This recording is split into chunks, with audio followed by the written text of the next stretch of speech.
आजम को अफसोस है। नमस्कार, बहुत स्वागत है आप सभी का। आप देख रहे हैं भारत 24 और आपके साथ मैं हूं अमृता गर्ग। और सबसे पहले बात यूपी की।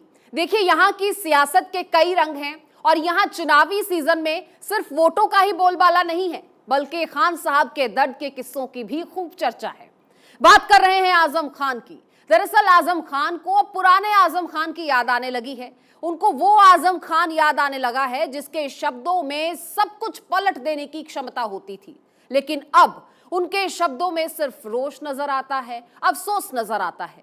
और अफसोस इस बात का कि जब वो साहिबे मनसब थे तब उन्होंने वो सब कुछ क्यों नहीं किया जो उन्हें करना चाहिए था। तो ऐसे में चलिए अब आपको आज के आजम खान से मिलवाते हैं जो रोष में है, अफसोस में है।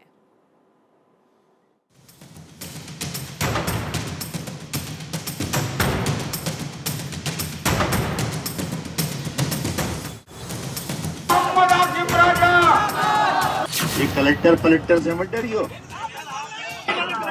ये तनखैया है, तनखैयों से नहीं डरते हैं। और देखें कई मायावती जी के फोटो, कैसे बड़े बड़े अफसर रुमाल निकाल के जूते साफ कर रहे हैं। हाँ, उन्हीं से है गठबंधन। हाँ, उन्हीं के जूते साफ कराऊंगा इंशाल्लाह ने चाहा। वक्त जब करवटें बदलता है, फितना ए हश्र साथ चलता है और साथ चलते हैं वो हर कर्म जो इतिहास में वर्तमान और वर्तमान में इतिहास रहे हों। इस हर एक शब्द को आज यूपी का एक नेता अपने हालातों से बयां कर रहा है। वो नेता जो कल तक सिर पर टोपी, जेब में सत्ता और जूती की नोक पर प्रशासन को रखता था, कल तलक जो नेता अपने इलाके में हवा का रुख बदलने की ताकत रखता था, आज वो ताक रहा है अपनी मरती पहचान को, जिस पहचान में एक वक्त इतनी जान थी कि जिसने जान लिया वो समझ गया कि ये नेता नहीं, रामपुर का राजा है, जो लोकतंत्र की किताब को अपनी अलमारी में रखता है और कुर्सी पर अधिकारियों से अपनी जूतियां साफ कराता है। पुलिस उसके लिए महज तनखैया लोग हैं और लखनऊ की गद्दी पर बैठा शख्स उसका हमदर्द। लेकिन उसी शख्स को वक्त ने ऐसा दर्द दिया कि उसी इलाके में अपने आंसुओं से अपनी बात कह रहा है। रूंधी आंखों से रामपुर को अपना दर्द बताता ये शख्स है आजम खान। इसी किले के मैदान में मेरे सीने पर 7-7, 8-8 तमंचे रखकर गोली चलाई गई थी। मैं तो तब भी नहीं मरा था, लेकिन मैंने किसी से इंतकाम नहीं लिया था। खुदा की कसम, मैंने हर गुनहगार, हर जालिम को माफ कर दिया था। आंखें खो दी जेल में, दिल खो दिया, दिमाग खो दिया, बहुत कुछ भूल गया, मगर रामपुर वालों तुम्हें नहीं भूल सका। तुम भूल गए मुझे।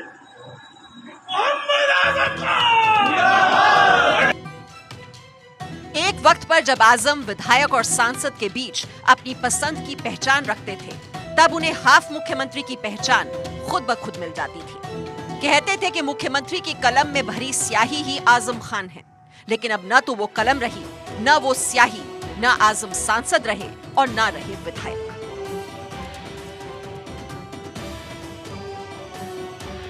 गुजरे हुए कल का वजीर नहीं हूं, एमएलए नहीं हूं, और यहां तक कि मुझे वोट देने का हक भी नहीं है।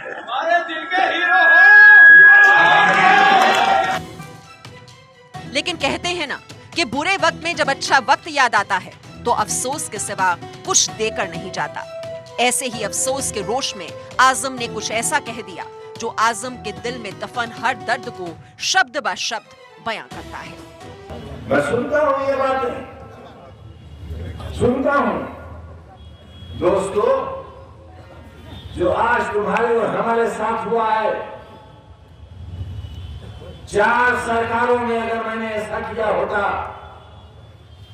तो बच्चों, तुम्हारी मुस्कुराहटों की कसम खाकर कहता हूं, बच्चा मां के पेट से पैदा होने से पहले ये पूछता कि पूछ लो आजम खान से बाहर निकलना भी है।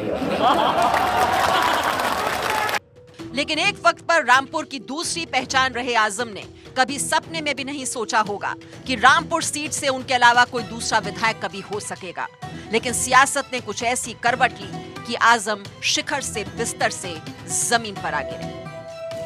मुझे नहीं चाहिए दौलत वाला लोग, कल भी नहीं चाहिए थे, आज भी नहीं चाहिए। मेरा दर्द अगर महसूस नहीं करोगे तो एक दिन यही दर्द तुम्हें भी सहना पड़ेगा। ये मत समझ लेना कि जो मुझ पे गुजरी है वो तुम पे गुजरने वाली नहीं है। ये तजर्बा हुआ है कि 5 बजे आजम खां की नंबरी खारिज हुई और 5:10 पर इलेक्शन कमीशन ने अगले चुनाव का ऐलान कर दिया। 8 बजे तक विधानसभा के स्पीकर ने उस सीट को वैकेंट दिखा दिया और विधानसभा 37 के बजाय घबराहट में विधानसभा 38 का ऐलान कर दिया और अगली सुबह इलेक्शन कमीशन ने चुनाव की तारीख की घोषणा की। आजम की विधायकी रद्द होने के बाद रामपुर में उपचुनाव हो रहा है। ये अलग बात है, आजम खान के पास वोट डालने का हक नहीं है, लेकिन आजम खान अपने उम्मीदवार के हक में वोट मांग रहे हैं। इसलिए जिंदा हूं क्योंकि खुदकुशी हराम। घर से नहीं निकले आप, 32% वोट दिया आपने और 40% तो आसिम राजा आज 60,000 70,000 वोट से जीता हुआ पार्लियामेंट होता और मेरी वकालत कर रहा होता पार्लियामेंट में। आपने हरा दिया उसे। शाबाश, मुबारक आपको, मुबारक गयूर रामपुर वालों आपको। एसी की ठंडक मुबारक, कूलर की ठंडक मुबारक, टाइल्स लगे हुए घर मुबारक। अपने पार की कलम के कादियों को काट देने वाले आजम आज उसूलों की आंच पर बयानों की तकरीर पका रहे हैं। हराम और हलाल के फर्क को मिटा देने वाले आजम खान आज अपनी सिसकती हुई सांसों पर मजहब का मुलम्मा चढ़ा रहे हैं। पुलिस से डंडा मारा था ना जमीन पर, इसलिए भाग खड़े हुए थे।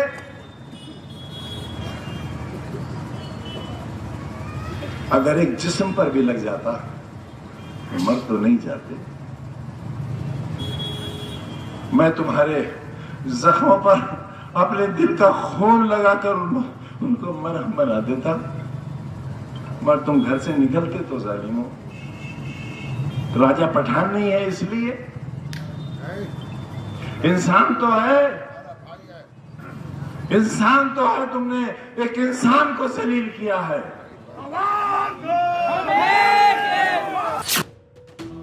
इंसाफ के तराजू को सत्ता के पार से झुका देने वाले आज इंसाफ की गुहार लगा रहे हैं, हाथों में हथकड़ियों की दुहाई दे रहे हैं। कहते हैं सत्ता का शिखर इंसान को इंसान नहीं रहने देता है और जब वो जमीन पर उतरता है तो आजम खान बन जाता है। बीमार कुत्ता नहीं था गली का जिस पर कोई पत्थर उठाते हुए भी डरता था कि ये बीमार कुत्ते के कीड़े कहीं उसके जिस्म को न चढ़ जाए। क्या कोई शख्स इतना गिर सकता है? कोई निजाम सियासत इतनी गंदी और खलीस हो सकती है? एक मुद्दत बाद आज आजम खान अपना गुनाह पूछ रहे हैं, कैद की कहानियां सुना रहे हैं, अपने आंसुओं का हिसाब मांग रहे हैं। कह रहे हैं कि मेरे आंसुओं का हिसाब दो, मैंने कौम की नस्लों के रोशन भविष्य के सपने देखे हैं। क्या गलती थी हमारी, क्या खता थी हमारी? गुनाह बताओ हमारा, क्यों हुआ जमाना दुश्मन? सरकार क्यों दुश्मन हुई मेरी? मेरी जान की दुश्मन क्यों? मुझे क्यों जेल में जहर दिया गया? बताओ मुझे क्यों जहर दिया गया? 2 दिन तक कोरोना के भयानक मरीज को जेल के बाहर क्यों नहीं जाने दिया गया ताकि मैं मर जाऊं? क्यों किया आपने मेरे साथ ऐसा? मैंने तो तुम्हारे लिए एक ऐसा शानदार अस्पताल बनाया था जहां इतनी ऑक्सीजन का इंतजाम था कि पूरे मंडल के मरीज रामपुर आए थे। ये थी मेरी सोच उस वक्त जब कोरोना का नाम कोई जानता तक नहीं। 28 अक्टूबर को आजम खान को 3 साल की सजा होने के बाद उनकी विधानसभा से सदस्यता रद्द कर दी गई थी। इसके बाद रामपुर में उपचुनाव का ऐलान कर दिया गया था। रामपुर में 5 दिसंबर को मतदान होगा, जबकि नतीजे 8 दिसंबर को आएंगे। रामपुर में अपना दबदबा कायम रखने के लिए टूटे हुए आजम खान कह रहे हैं, इतना टूटा हुआ हूं मैं कि छूने से बिखर जाऊंगा।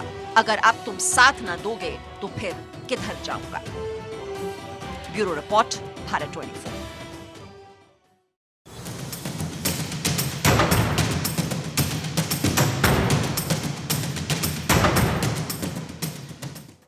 और अब बात अंगुलीमाल आफ्ताब की, जिसका अब हिसाब होने वाला है।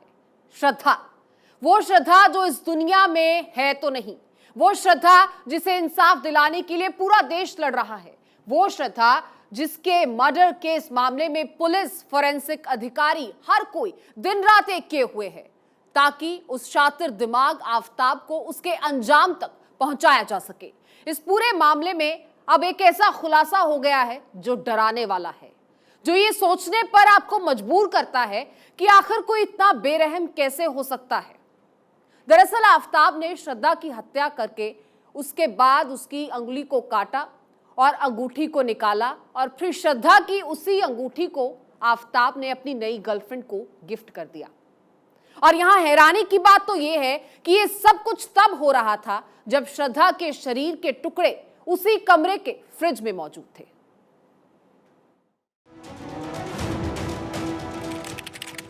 तारीख 18 मई, जगह दिल्ली, रात करीब 10 बजे।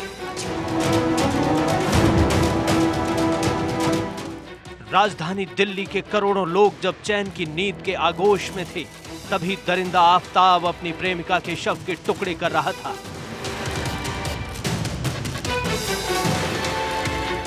कई घंटों तक वो शव के टुकड़े करता रहा। इस दौरान वो पूरे नशे में था। एक एक टुकड़े को काटता, उसे धोता, फिर पॉलीथीन में भरता।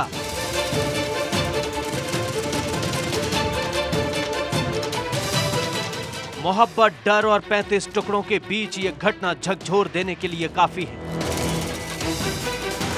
जिसने भी इस घटना के बारे में सुना वो रो दिया कि कैसे कोई किसी की जान ले सकता है,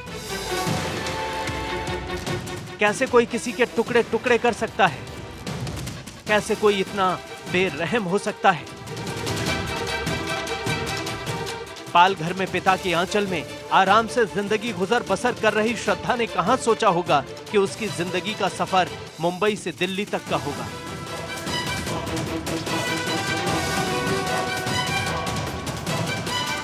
संतुष्ट हैं आप? जो इंक्वायरी चल रही है उससे संतुष्ट हैं कि कुछ और चाहिए?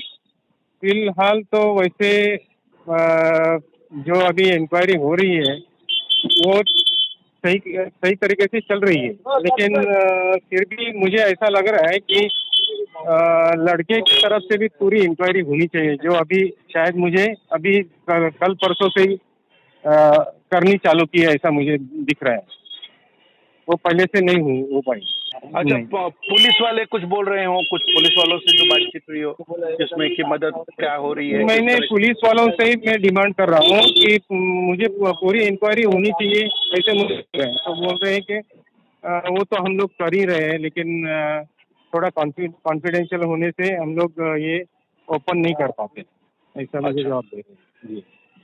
अच्छा, श्रद्धा जो है अपनी माँ से बहुत अटैच थी, आपसे बहुत अटैच थी। क्या मतलब किस तरह की मतलब यादें रही होंगी कि उस समय की जो? मेरे से तो बहुत बचपन में तो उसका बहुत लगाव था और उसको मतलब मैं बहुत प्यार से समझाता था, लेकिन अभी पता नहीं जब से इसकी दोस्ती हो गई तब से एकदम बदल गया उसका स्वभाव। मजबूरियों ने ये जरूर कर दिया था कि श्रद्धा मुंबई आए, अपने जीवन के साथ कुछ अच्छा कर सके। उसे मुंबई में नौकरी मिली और मिला आफ्ताब।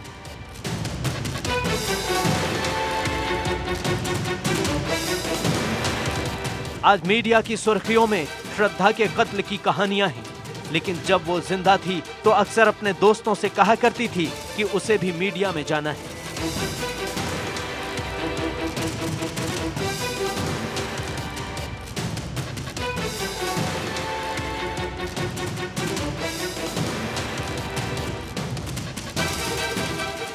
खूबसूरत श्रद्धा को सब दोस्त 4G गर्ल कहकर बुलाते थे। उसके दोस्त उससे पूछते भी थे कि क्यों परेशान है, तो बस इतना ही कहती थी, काफी जिम्मेदारियों का बोझ उस पर है, और ऐसा कहकर मुस्कुराकर चली जाती थी।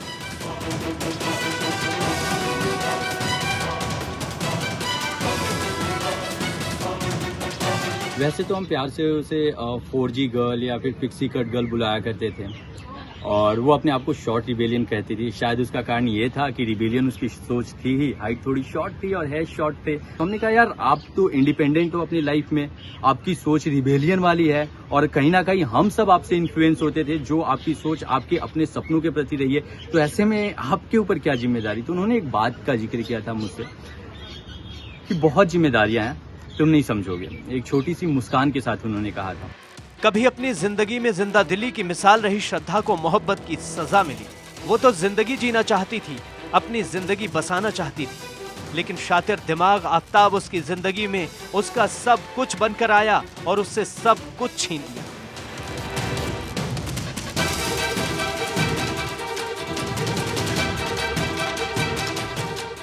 श्रद्धा मर्डर केस में रोजाना आफ्ताब की बर्बरता की नई कहानी सामने आ रही है।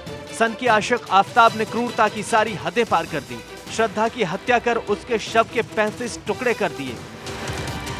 पड़ोसियों को इसकी कानो कान खबर तक नहीं लगी, लेकिन सबूत जुटाने की जुगत में लगी पुलिस ने उम्मीद लगाई कि आफ्ताब पॉलीग्राफी टेस्ट में ऐसे कुछ राज उगलेगा जो काफी होंगे उसे उसके अंजाम तक पहुंचाने के लिए। इसे लेकर उसका करीब 4 राउंड का पॉलीग्राफी टेस्ट हुआ।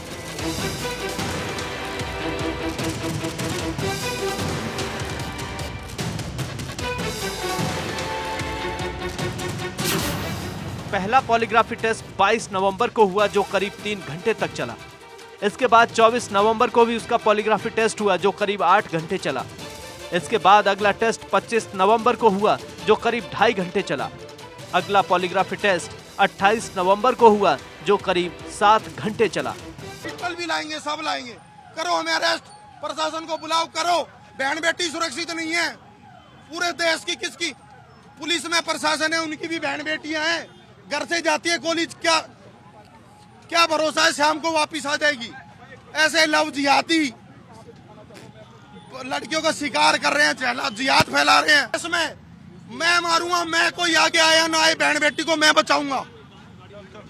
भारत जैसे देश में कोई नारी की इज्जत नहीं करेगा, मरेगा वो। और अगले दिन यानी 29 नवंबर को पैरामिलिट्री फोर्स की सुरक्षा में आखिरी राउंड का पॉलीग्राफी टेस्ट हुआ, जिसमें आफ्ताब का कबूलनामा सामने आया है।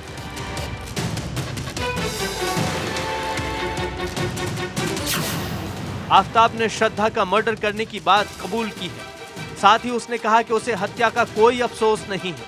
उसने कबूल किया कि उसने जंगल में श्रद्धा के शव के टुकड़े फेंके। दूसरी लड़कियों के साथ संबंधों की बात भी उसने कबूल की है। साथ ही उसने कहा है कि ये सब बातें वो पुलिस को पहले ही बता चुका है। और अब बात मुर्दों को जिंदा करने वाली तकनीक की। क्या कोई मरने के बाद भी जिंदा रह सकता है? क्या मरने के बाद भी किसी का दिल और दिमाग काम कर सकता है? क्या पैसों से अब जिंदगी को खरीदा जा सकता है? इन तमाम सवालों का जवाब है हां। मॉडर्न तकनीक की मदद से यह सब कुछ मुमकिन है, और इस टेक्नोलॉजी को कहते हैं क्रायोनिक्स।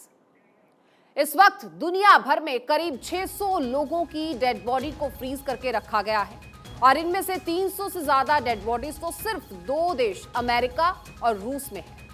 इन तमाम लोगों के पूरी तरह से मरने से पहले इनके दिमाग और शरीर को लैब में रखा गया था। कानूनी तौर पर भले ही ये लोग मर चुके हों, लेकिन क्रायोनिक्स तकनीक में भरोसा रखने वाले साइंटिस्ट्स का ये मानना है कि वो अभी सिर्फ बेहोश हुए हैं। और यही वजह है कि दुनिया भर में कई सारे लोग मरने से पहले अपने परिवार के सामने यही इच्छा जाहिर कर रहे हैं कि उनके शरीर को हमेशा हमेशा के लिए खत्म करने की बजाय इस तकनीक के जरिए सुरक्षित रखा जाए। और इसी वजह से अमेरिका, ऑस्ट्रेलिया, रूस और भारत समेत दुनिया के दर्जनों ऐसे देश हैं जिनमें प्राइवेट कंपनीज ने लैब्स बनाई हैं जो डेड बॉडीज को सुरक्षित रखने का दावा कर रही हैं। और अब आपको ये बता देते हैं कि मुर्दे को जिंदा करने वाली क्रायोनिक्स ये तकनीक आखिर है क्या।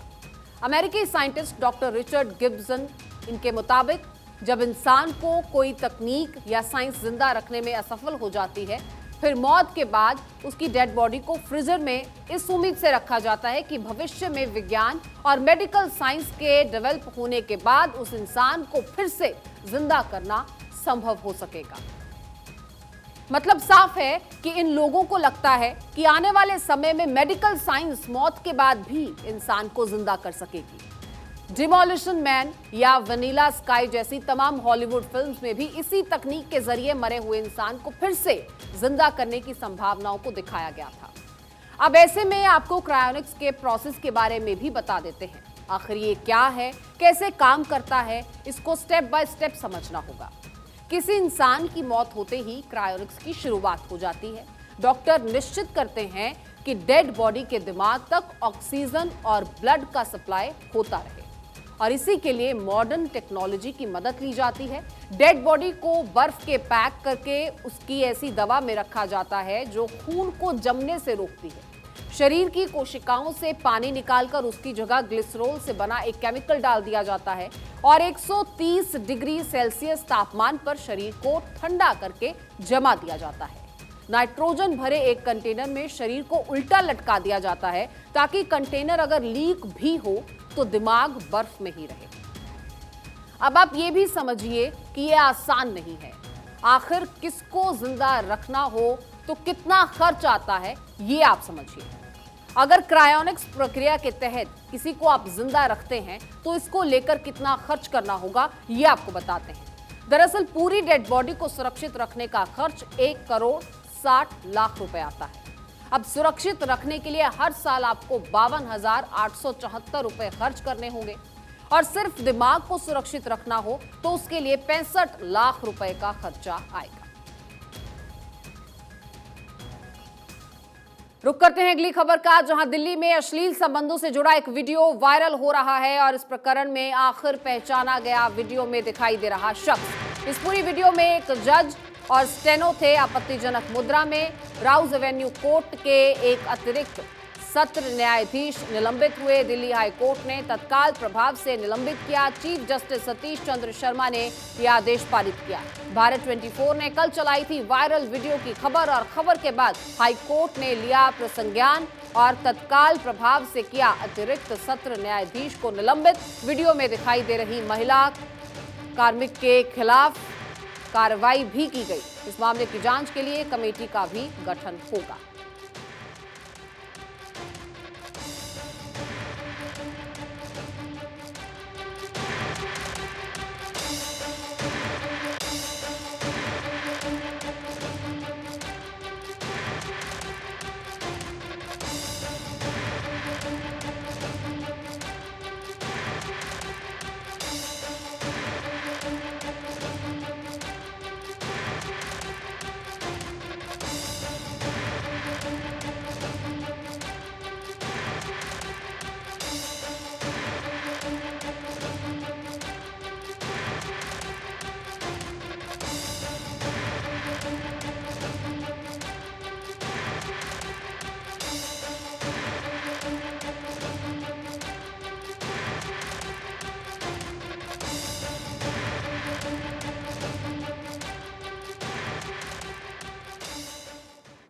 उधर गुजरात चुनाव में खड़े बीजेपी के बागियों का क्या होगा?